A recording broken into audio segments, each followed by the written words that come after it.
Bonsoir à tous. On se retrouve pour notre cours numéro 52 sur les halachot de Shabbat. Et on va parler ce soir d'un sujet à part entière, peut-être même de deux sujets probablement. Premier sujet, tout ce qui est jeu pendant Shabbat, pour les enfants, pour les adultes. Et deuxième sujet, les animaux à Shabbat. C'est des choses qui sont extrêmement courtes. Et donc on va essayer de voir ces éléments ce soir. Bezrat Hashem. Je vous partage mon écran et on y va.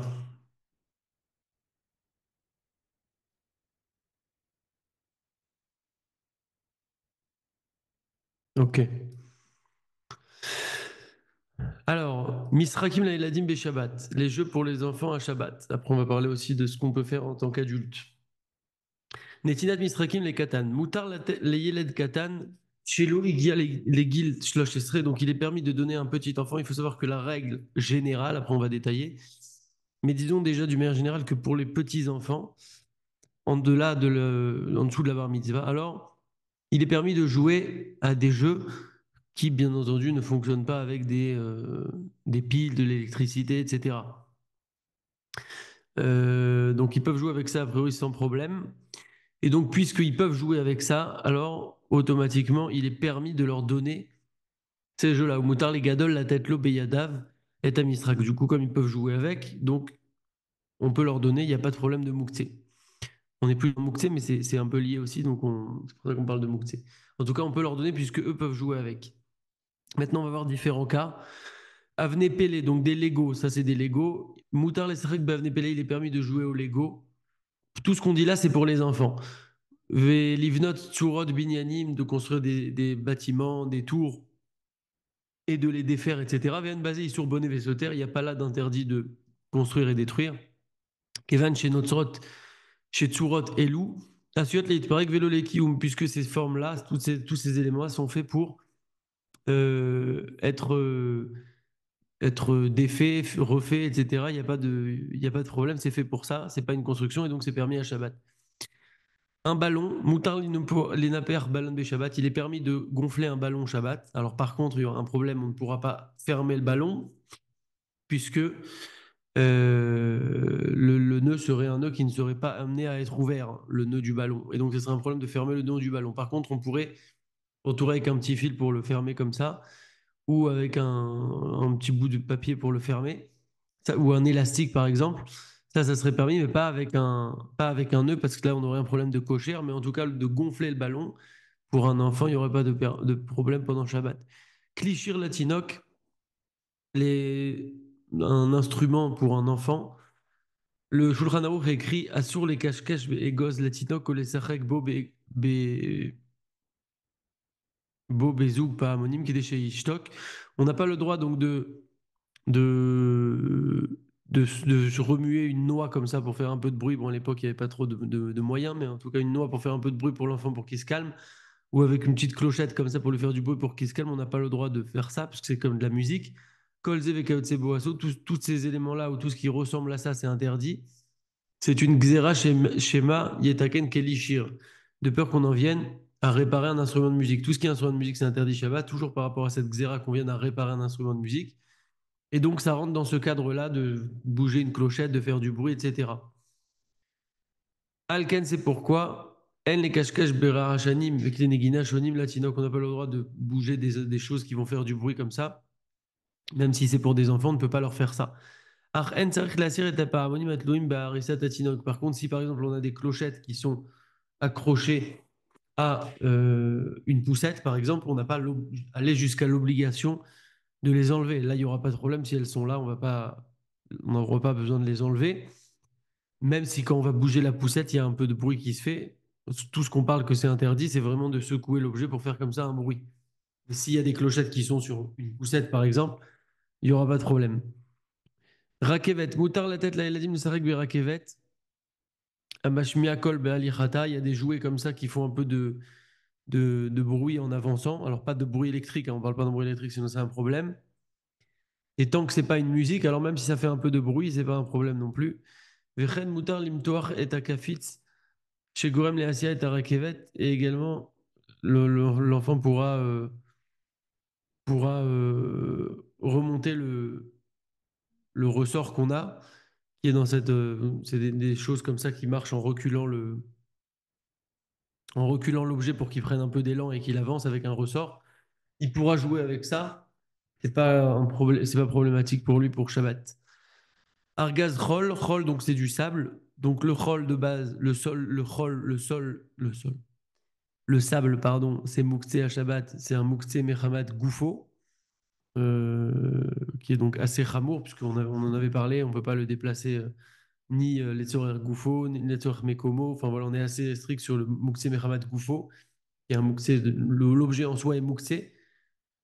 Oulam cependant, im Yechadeu le Misrak Mobe Argasrol, si on a dédié ce, ce, cet objet-là, ce sable-là spécifiquement pour le mettre dans un bac à sable pour que ça soit un jouet en quelque sorte, alors ça sera permis de jouer avec. Ou bilvad chez Uchol, yam, à condition que ça soit du sable de mer, donc du sable qui est sec. Mais par contre, si c'est du sable qui est humide, alors un enfant qui est arrivé en âge de chinour, c'est 5 ans, 6 ans, 7 ans en fonction de l'enfant, faudra éviter qu'il joue avec le sable humide. Par contre, si c'est du sable sec et qu'on l'a dédié spécialement pour jouer, alors il n'y aura pas de problème. Encore une fois, tout ce qu'on dit là, c'est que l'enfant a le droit de jouer avec et l'adulte a le droit de toucher tous ces éléments-là pour les donner à l'enfant en cas de besoin. Un puzzle, Moutar les puzzle, il est permis de faire un puzzle dans lequel ça fait une format, une image, un dessin, etc. Même si c'est un puzzle où ça forme des lettres, etc., il n'y a aucun problème. L'enfant pourra jouer avec. Golot, c'est des billes. Ramesh Avanim, c'est ce qu'on appelle les osselets. Moutar les Ladim, Sarek Begolot ou Ramesh Avanim, ils ont le droit de jouer à ça, les enfants. Al-Gabé, Karkam et Routsafat. Routsafat sur un sol qui est pavé, damé. Avalo, Al-Gabé, Afar, pas par contre sur de la terre ou de la poussière. Si on est sur de la terre ou de la poussière, Shema Yerferou, ou Yeshua Agumot, chez Afar, de peur qu'ils creusent un trou ou qu'ils égalisent un trou avec la terre, la poussière, et là on rentrerait dans un problème. Mais tant que c'est sur un sol dur, rigide, alors il n'y a pas de problème de jouer avec ça à même le sol. Prével, c'est une corde. Moutar la eladim likfots bechol al gabe karkam safat. On a le droit, les enfants ont le droit de sauter sur une corde à sauter quoi, sur un sol pavé également. Tant que le sol est pavé, il n'y a pas de problème. Nadneda, une balançoire. Chez Revel Shela Kashourbeet, si la corde de la balançoire est accrochée à un arbre, Assour leit nadned, il est interdit de se balancer sur cette balançoire parce qu'elle est accrochée à un arbre. Aval im izluya bemismar atkwa baetz. Par contre, si elle est suspendue à un, pas à l'arbre directement, mais à un clou qui est sur l'arbre ou à une vis qui est sur l'arbre, alors c'est permis. À condition quand même que l'arbre soit assez solide et pas que l'arbre il commence à bouger dès qu'on se met sur la balançoire. Donc la balançoire directement à l'arbre, c'est un problème. Si la balançoire est accrochée à une vis ou un clou qui est sur l'arbre, il y a un intermédiaire et donc ce sera permis. Ofanaïm, un vélo. Yeladim Ktanim chez Loïgi ou les guides Rinour, donc des petits-enfants qui ne sont pas encore arrivés à l'âge de Rinour, encore une fois c'est à peu près 6 ans, moins que 6 ans, ont le droit de se balader en vélo. Alors on parle ici d'un cas où il y a un héros, hein, bien entendu, on peut porter, etc., ou c'est dans une cour privée ou dans une maison, etc. Rachem Lensoa Al Bimba, donc Bimba, c'est des mini-vélos comme ça pour les petits-enfants. Ou Alofanoim, Im Shlosha Gelgalim, ou sur un vélo à 3 roues. Chez Akol Yodim Shem le Misrak Bilvad, parce que tout le monde sait que ces petits vélos-là, à 3 roues, tous les vélos tout petits, là, pour vraiment les bébés, tout le monde sait que c'est pour des jouets. Mais pour les grands, bien entendu, ce sera un problème. Kadour, un ballon. Katav Maran Beshulchan Aruch. Donc le Shulchan Aruch, il écrit Asur les Sachek Beshabbat Veyom Tov Bekadour. Il est interdit de jouer à Shabbat et à Yom Tov avec un ballon. Alkan, c'est pourquoi Yesh les Azir et Otam Toim. Il faut mettre en garde les personnes qui peuvent se tromper. Ou Mevalim Atazmanam Beyom Shabbat Misrake Kadourigel. Kadour et qui passent tout leur temps de Shabbat à jouer au foot, au basket, etc. Ve'amrou Talmud Yerushalmi, on a un. C'est écrit dans le Talmud Yerushalmi, Ir Shimon Harva. Il y a une ville qui s'appelle Ir Shimon ou Tour Shimon qui a été détruite. C'était une ville à l'époque du deuxième Beth Amikdash parce que les gens jouaient au ballon Shabbat. Il y en a qui disent qu'il n'y a pas marqué là-bas Shabbat dans le Talmud Yerushalmi, c'est-à-dire que le problème c'était tout court de jouer au ballon. Pourquoi? Parce qu'à leur niveau c'était considéré comme un bitul Torah, une perte de temps. En tout cas, au Mikol Makom, yesh laquelle ektanim sarek bekadour al gabe karka merut safat. Donc c'est fait pour des enfants. On pourra leur permettre à des enfants donc de jouer au ballon, à condition bien entendu qu'on soit sur un sol qui est pavé, parce que si c'est sur de la terre ou si on est sur du gazon qu'on risque d'arracher, c'est un problème. Mais en tout cas, si le sol est pavé, alors ça sera permis. Il y a même une histoire avec Rav Ovadia Yosef. À un moment, il donnait un cours chaque Shabbat dans une synagogue. Et chaque fois qu'il passait à côté de cette synagogue pour aller donner le cours Shabbat, euh, il voyait des jeunes qui jouaient au ballon là-bas. Et il allait, il les motivait, il leur faisait une petite. Il leur mettait la main sur le gaz comme ça, il les encourageait à venir étudier la Torah. Et c'est ce qu'il faisait. Donc, en gros, euh, en conclusion, le ballon, c'est interdit pour les adultes. Pour les enfants, c'est permis sur un sol pavé. Maintenant, il faut savoir de manière générale par rapport à tout ce qui est jeu pour pour les adultes et autres. Alors déjà, bien évidemment, tout ce qui est avec de l'argent, c'est évident que c'est même pas la question ne commence même pas en fait que c'est interdit, puisqu'on a un problème de mécart ou même quart de faire des transactions comme ça pendant Shabbat. Donc c'est évident qu'avec de l'argent, ça serait pas possible. Maintenant, qu'en est-il sans argent? Alors, il y a beaucoup d'avis sur le sujet, mais ce qu'il en ressort globalement, c'est que on ne peut pas jouer à des jeux Shabbat, que ce soit un jeu de dames, un jeu d'échecs, un jeu de backgammon, tout ce que vous voulez. Et il y a différentes raisons à ça. Premièrement, on sait qu'on a, comme on avait dit dans Shabbat, on dit Im tashiv et Shabbat reglecha, tu fais karata avec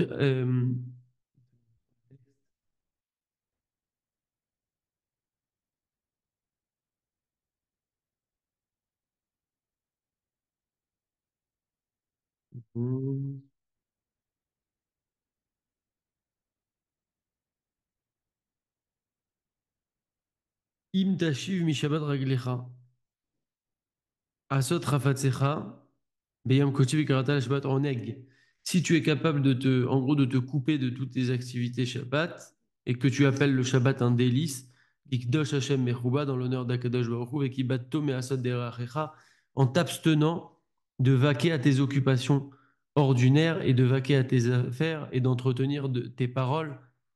En fait, toutes les choses qu'on a l'habitude de faire la semaine, si on est capable de s'en séparer et d'agir différemment Shabbat, alors à ce moment-là, c'est là qu'on a la promesse Astit Anag al Hashem. C'est à ce moment-là que tu te délecteras en Akadosh Baruch Hu. Ve'irkavti chal b'maderet, je te ferai chevaucher les hauteurs de la terre.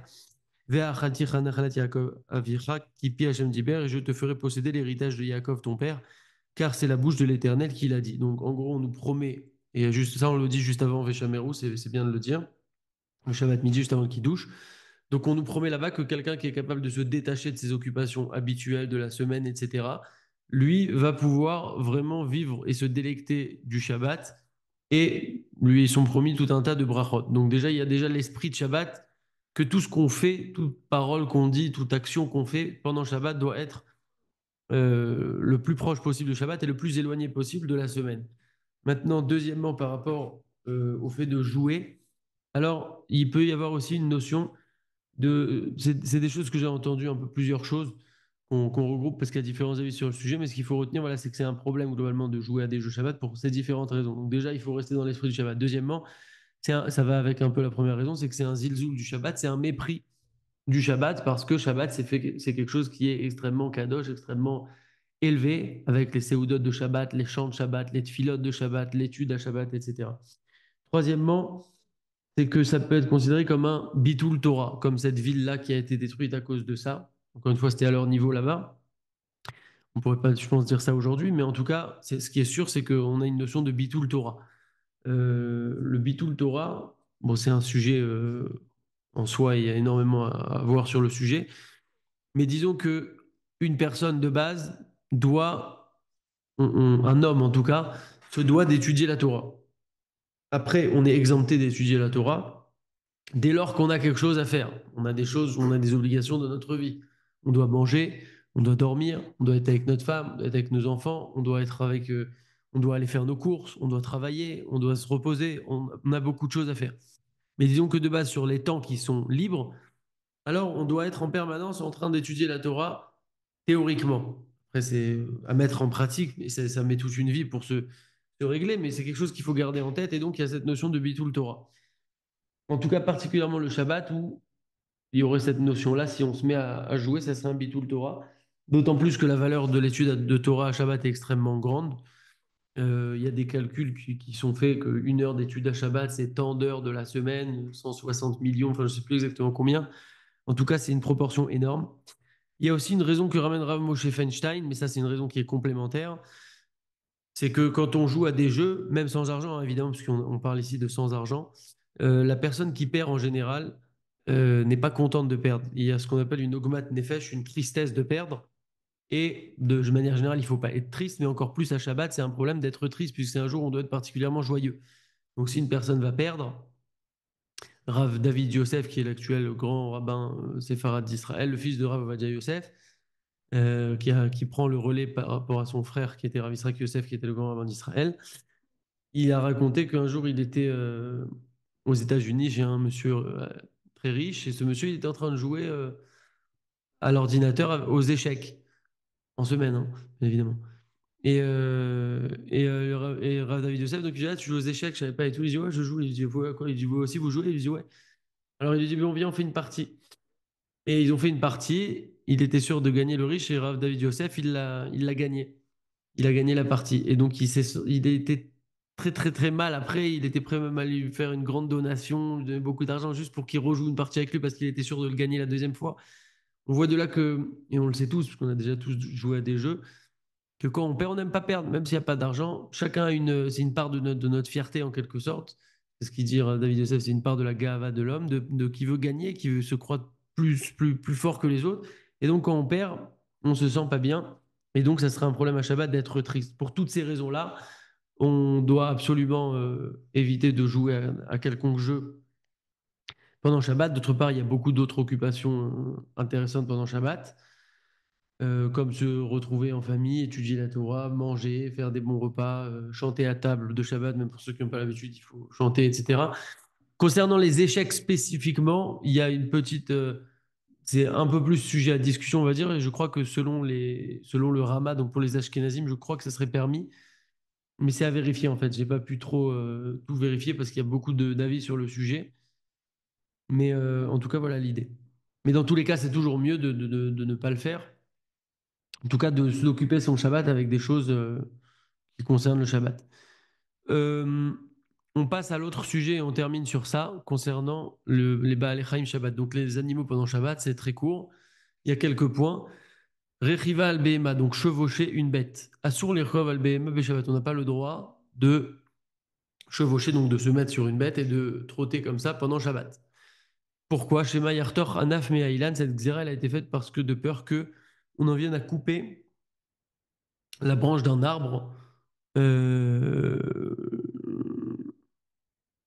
couper la branche d'un arbre pour prendre cette branche-là et commencer à dire à la bête d'avancer.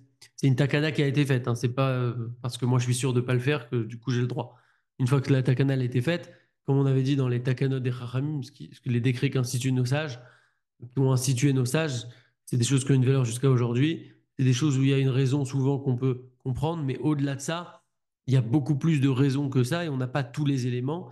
Alors on nous donne une petite raison et c'est pour qu'on puisse comprendre un petit peu et c'est basé aussi sur ça de base, mais c'est bien plus profond que ça et donc c'est pour ça que même si nous on est sûr que la raison ne va pas on va pas rentrer en problème ou même carrément si la raison de base n'est plus d'actualité, la takana elle reste parce qu'il y a d'autres raisons à cela. Une autre raison aussi, c'est que si on commençait à modifier les takanot des Chachamim, alors on pourrait tout modifier et du coup on perdrait un petit peu nos repères. Tiltul veshimush beba'alei chaim, de toucher, d'utiliser donc et de déplacer des animaux. Ba'alei chaim asur les taltelam. Il est interdit de déplacer des animaux qui aiment muktim meramat gufam. Ce sont des muktim meramat gufo et donc c'est interdit de les déplacer. Vechen également assur les ishtamesh bahem, il est interdit de les utiliser. Et comme les ishan al behema avec basé, comme par exemple s'appuyer sur une bête, se reposer comme ça sur une bête. Euh, Ce serait un problème aussi. Ba'al chaim meulafim, des animaux qui sont dressés. Un chien ou un singe qui sont dressés pour faire telle ou telle action à leur propriétaire, à leur maître, par des gestes ou des signes ou quoi que ce soit. On n'a pas le droit de leur faire ces gestes ou ces allusions-là pour qu'ils fassent des mélachot qui sont asurotes, des choses qu'on n'a pas le droit de faire pendant Shabbat. Ce serait un problème. Par exemple, le chien il est dressé ou pour qu'il allume la lumière, j'ai pas le droit de lui faire le petit signe pour qu'il allume la lumière, c'est interdit. Netilat ma'achal et Ba'al Chaim concernant le fait de nourrir des animaux, très intéressant. Ba'al Chaim chez Birshuto chez la dame, en gros, la règle globale est assez simple. En gros, c'est que si les animaux sont dans mon reshoot, sous ma responsabilité, ils m'appartiennent, c'est à moi, ils dépendent de moi, etc. Comme des coqs, par exemple, quelqu'un qui a un poulailler, bon, c'est rare aujourd'hui, mais par exemple des petits oiseaux, il m'incombe à moi de les nourrir, admettons que j'ai des oiseaux chez moi, alors je peux mettre devant eux de la nourriture et eux vont manger. Valba Alechaim chez l'Efker, par contre, des animaux qui sont abandonnés, comme des chats dans la rue par exemple, alors je ne peux pas me déranger pendant Shabbat pour aller leur donner à manger. Chez Kevan, chez Ma'achalam Matsui, puisque leur nourriture, bon, encore une fois, là, on parle dans un cas où on pourrait porter dehors, sinon déjà il y a un problème de sortir pour leur donner. Mais admettons qu'il y a un chat qui vient sur ma terrasse. Le chat, il dépend pas de moi, il est de la rue. Je ne peux pas me déranger pour lui donner Shabbat. Parce que leur nourriture à eux, à ces animaux qui sont dans la rue, elle se trouve, elle est fréquente et ils trouvent leur nourriture dans la rue, etc. Et donc, je vais en venir à être toréar, je vais me déranger pendant le Shabbat chez l'eau, les tzorer, alors qu'il n'y a pas lieu, j'en ai pas besoin, puisqu'ils vont trouver leur nourriture. Ce qui n'est pas le cas s'ils dépendent de moi. Si j'ai un oiseau chez moi, si je lui donne pas à manger, il va pas manger. Veimena motim lechol. Maintenant, si ces animaux qui ne dépendent pas de moi ne trouvent pas à manger, admettons que je vois que le chat, je sais qu'il n'aura pas à manger, il est en galère, alors il sera quand même permis de leur poser devant eux de la nourriture, puisqu'on nous dit Verachamav, Alkol Marasav, on le dit dans Hachré tous les jours, Verachamav, Alkol Marasav, sa bonté à Kadosh Baruch Hu, Alkol Marasav, elle est sur toutes ses actions, sur tout ce qu'il a créé. Donc Kadosh Baruch Hu, il a créé les animaux, et donc il y a une pitié envers les animaux. D'autre part, j'ai étudié la semaine dernière dans le Pele Yoetz, c'est Rabbi Eliezer Papo, un livre qui parle de plein de sujets. On parle là-bas des Baal Chaim et il y a une notion de tsar Baal Chaim, de causer du mal, de la souffrance aux animaux. C'est quelque chose de très grave. C'est un interdit de Horaïta de la Torah. Et donc, il dit, c'est pour ça qu'il faut faire très, très attention quand on veut avoir des animaux domestiques à la maison. S'il n'y a pas vraiment d'intérêt à avoir l'animal à la maison, c'est très compliqué. En tout cas, quelqu'un qui aurait ça chez lui, c'est une grande responsabilité parce que très vite, il peut rentrer dans un problème de tsar Baal Chaim. S'il décale le repas, s'il fait souffrir les animaux, ne serait-ce qu'un tout petit peu, c'est problématique. Donc, en gros, c'est une responsabilité. Chez Amazon, Vatsamot, Chirotse, les organes, les hachpa, donc des restes de nourriture et des os, par exemple, qu'on veut donner, qu'on veut mettre à la poubelle. Moutar les aniham, samour les hachpa. J'ai le droit, au lieu de les mettre dans la poubelle, de les mettre à côté de la poubelle. Kedeshiavu Baal Chaim, encore une fois, on parle dans un cas où il n'y a pas de problème de portée, etc. J'ai le droit de les mettre à côté de la poubelle pour que viennent des animaux et qui mangent là-bas de ce que j'ai posé à côté.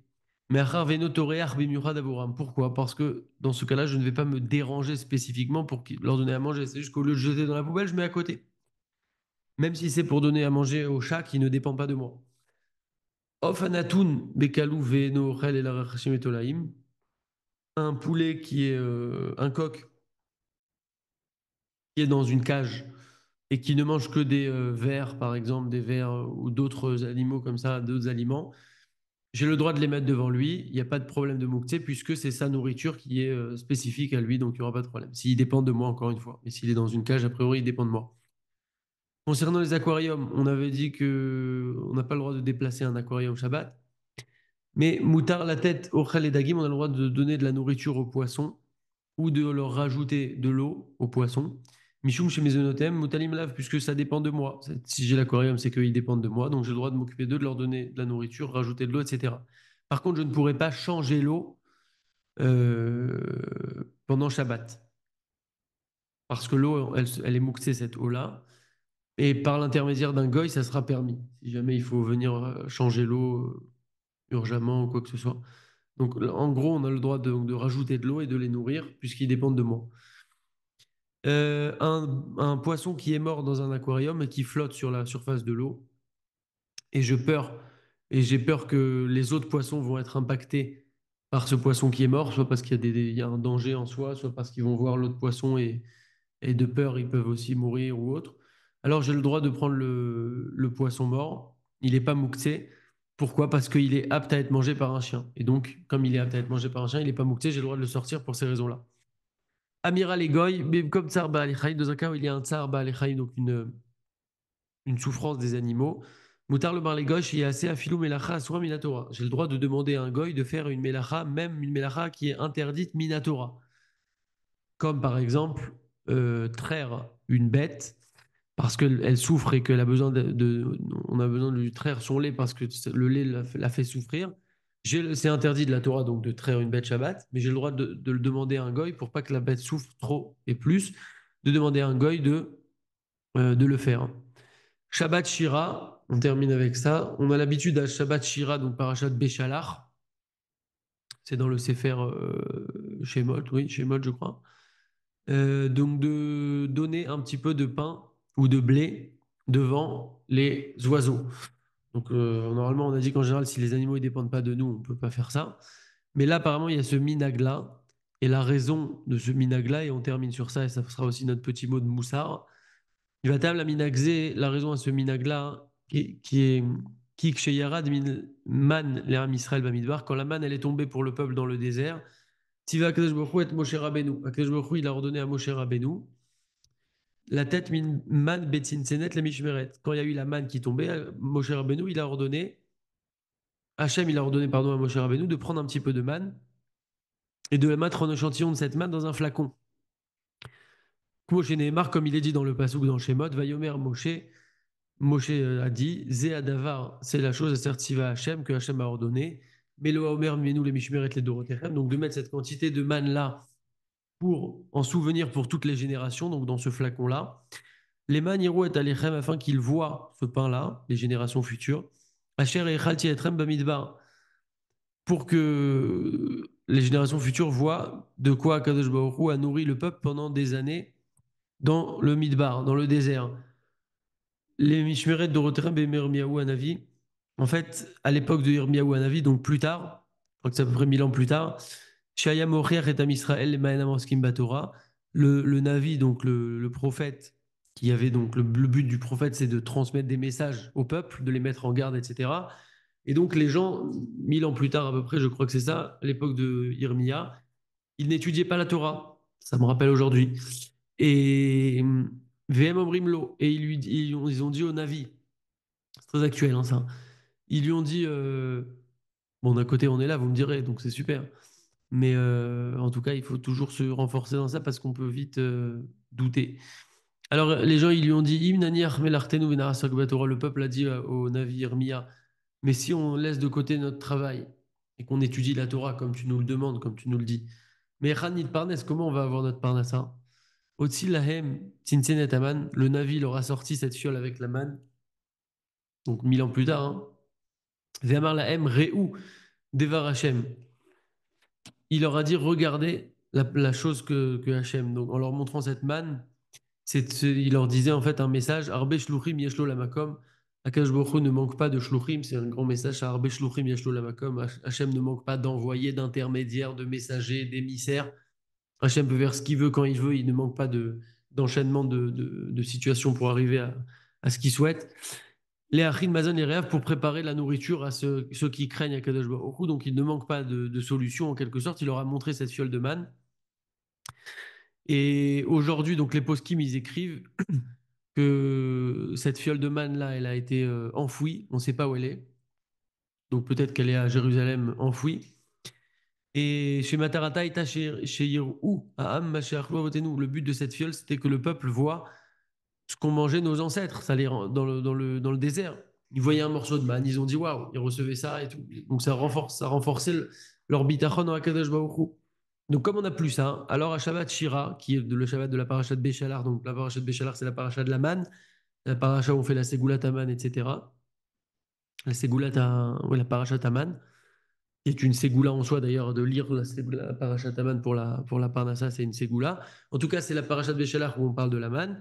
Et donc là, on a ce minag-là de donner un petit peu de pain ou de blé devant les oiseaux pour montrer que de la même manière que eux, ces oiseaux, etc., trouvent leur nourriture sans aucune difficulté, sans aucune angoisse, sans aucun problème, alors de la même manière, le Ham Israël, s'il se libère pour étudier la Torah et faire les mitzvot et faire tout ce que Akadosh Baruch Hu, il nous demande et avoir le bitachon en Hachem, etc., alors nous aussi, Akadosh Baruch Hu, sans aucun problème, il va nous amener notre parnassa, benachat sereinement, beshalva calmement, la tête libre, etc., sans trop travailler, bien évidemment, sans trop de souffrance, bien évidemment qu'on doit faire notre ishtadlout, travailler, etc. Ça tombe pas du ciel aujourd'hui comme à l'époque de la manne, même si à l'époque de la manne, ils avaient aussi une ishtadlout à faire, c'était d'aller chercher cette manne. Et plus la personne était méritante, plus c'était facile et proche. Et moins elle était méritante, plus elle devait aller loin. Donc il y avait aussi la notion d'ishtadlout. La notion d'ishtadlout aujourd'hui, elle est plus forte dans le sens où on doit chacun travailler, avoir un métier, etc. Mais en tout cas, l'idée, c'est que le principal, Ikar Briat Haolam, le principal de la création du monde, c'est le Esek HaTorah, l'étude de la Torah, Vekium mitzvot, l'accomplissement des mitzvot, donc notre avodat Hashem en quelque sorte. Velo Yarasem Elarto Ikar Vetorato Harai, et on ne fera pas de notre travail le principal et de notre Torah le secondaire. Donc ça, en général, c'est ce qu'on fait. Alors que ça doit être l'inverse. Il y a Asok Letzor Parnasato Kefi Machemur. On s'efforcera de faire ce qu'on doit faire au niveau de notre parnassa, mais tout le reste, toute notre base, le principal, ça doit être notre avodat Hashem. Et on aura donc confiance en Hashem qui nous envoie notre parnassa.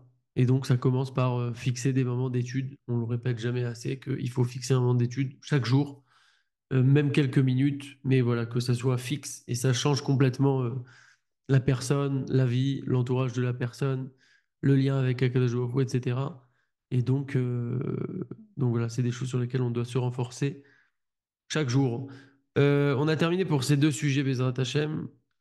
On parlera la semaine prochaine, si Dieu veut, de la Refoua Beshabbat. Qu'est-ce qu'on peut faire? Est-ce qu'on peut transgresser Shabbat dans telle situation, la guérison pendant Shabbat, les médicaments pendant Shabbat, etc. Il y a pas mal de choses à voir. C'est intéressant. Et donc, je vous dis à la semaine prochaine, si Dieu veut. Razak Shalom. J'ai juste deux petites questions, Oui. si ça te dérange pas. Ouais, vas-y, je t'écoute. Ça va, Jordan? Tu m'as dit, ça va être mon frérot. Je t'explique. Tu as dit que on avait le droit que les enfants, ils avaient le droit de jouer à des jeux de construction, de vélo, s'ils sont des enfants de bas âge. On est bien d'accord. C'est ça. Mais le problème, si les enfants, par exemple, il a 2 ans, par exemple, le petit, et il a besoin que je joue avec lui, que je fasse avec lui les constructions, que je le pousse dans le vélo dans la maison, par exemple. Est-ce que j'ai le droit, moi, de participer avec lui, en fait? Alors, pour cette question qui a été posée, je réponds donc en décalé après m'être renseigné. Donc, on a le droit de donner les jouets aux enfants parce que pour eux ne sont pas mouktis. On a le droit également, dans le même esprit, de les ranger, les jouets. Par contre, on ne pourra pas jouer avec eux à ces jouets.